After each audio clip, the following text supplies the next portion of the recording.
Hi guys, I just wanted to share this video because there are not a lot of electric drum sets with the generic rubber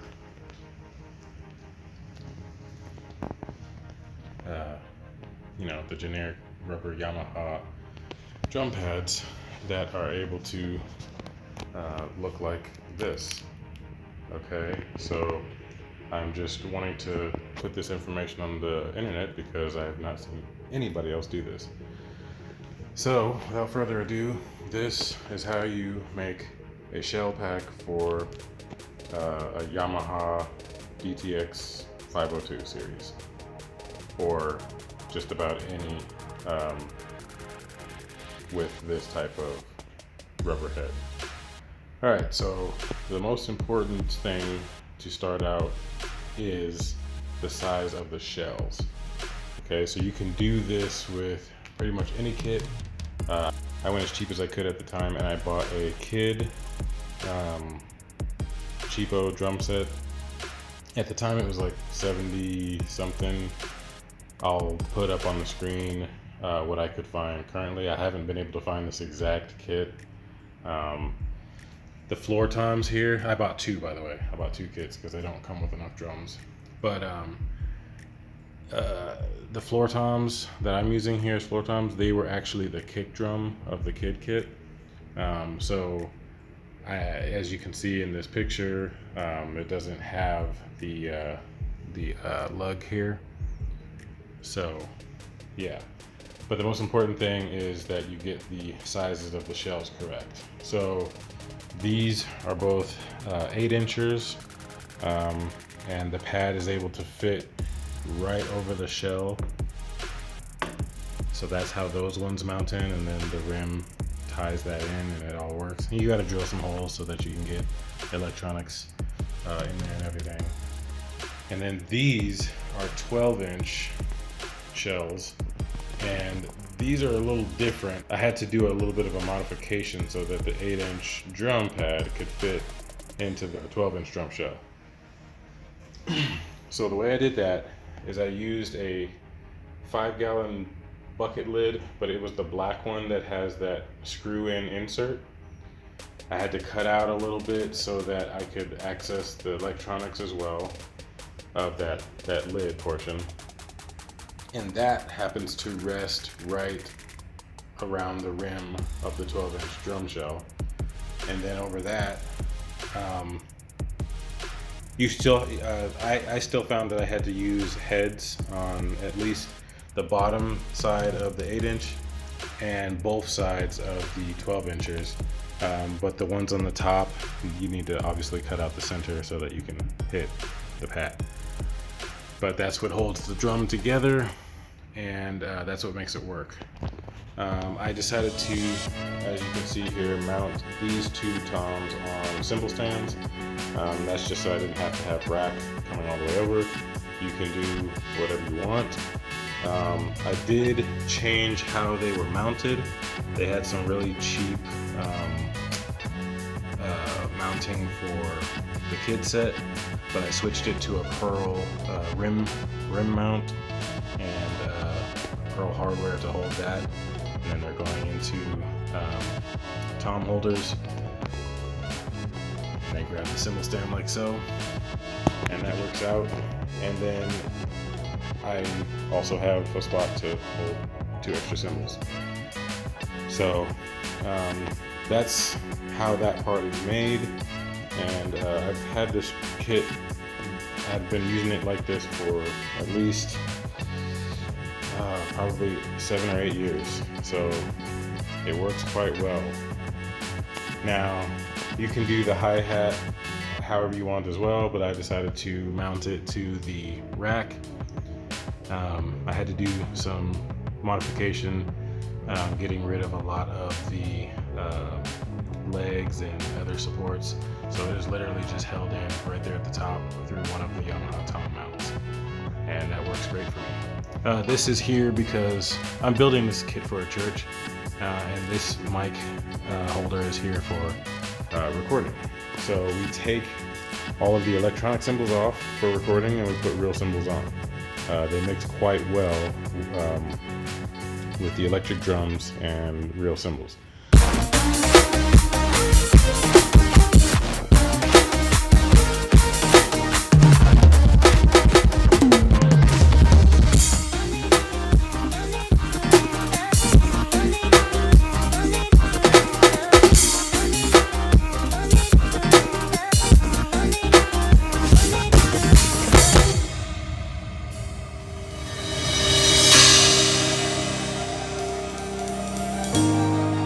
So we undermount the hi-hat, and we've got a couple of overheads for the rest of the cymbals.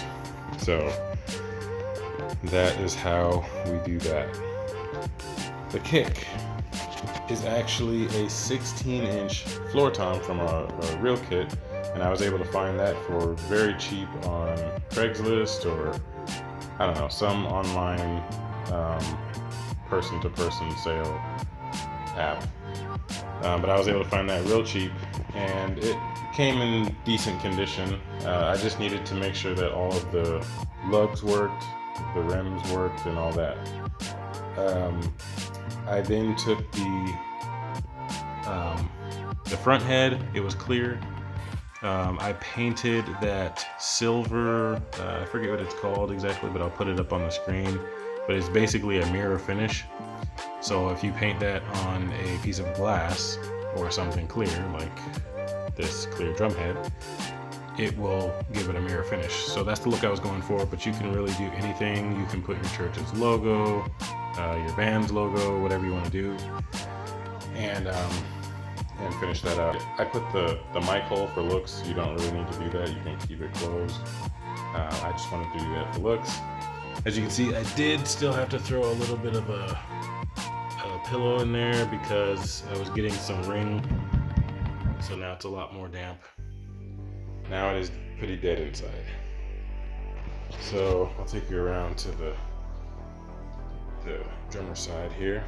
So this is what it looks like on the back side. Alright, it's very comfortable, a lot of space for your feet and other stuff. The snare, we went ahead and just put it on a snare stand. That was the best way to get it exactly where a drummer would want it. These cheaper drum sets, the rack does not do a good job on putting drums where they need to be. So yeah, that got mounted on a snare stand. Had to do a little bit of a modification. That was just to get it to naturally sit higher up. And that's just a little piece of PVC. It's open on one end, so I could just clip it on, and that makes it so that this sits up higher and grabs this smaller snare. We thought about it a few times, but we never were able to find a way to get the DTX snare in a shell. Not to mention, it has different sensors here, so we didn't know how not to block those. So since it's hidden by the kit, we left it alone, and it works well. Alright, so for the other part of the kick, as you know, these kits come with some very small kick towers. So it's very hard to get it to be one piece. So I'll insert some clips here of how we modified this 16-inch floor tom so that it could house everything we needed. There are two inputs on that kick tower, so I have those connected and coming out through the bottom here, through that hole there, and right now they're just wrapped up, sitting on top of the 16-inch floor tom. And those will plug into the module over here. One is for the kick and the other one is for an auxiliary, which we usually run as an effects cymbal. And that's actually one of the only cymbals that stays electric whether we are recording or doing service. So that one stays put. But yeah, so one, we needed it to be supported in the front, and two, we wanted it to be permanently connected to the drum. And then as you can see on this side, we did cut open a little spot for the kick pad to pop through, but same thing with all the other drums. The heads pretty much hold everything together and clean it up. But I think that this worked out just perfect. So that's pretty much it. I hope that this was as in-depth as it needed to be. Like I said, there's not any video that I could find on anybody doing a build like this. And the mesh heads, they've been able to do it for years, since Roland cornered the market on that specific mesh head. So now, for the rest of us out here, we can have something that looks as good as any other shelled electric kit out there. Thanks for watching.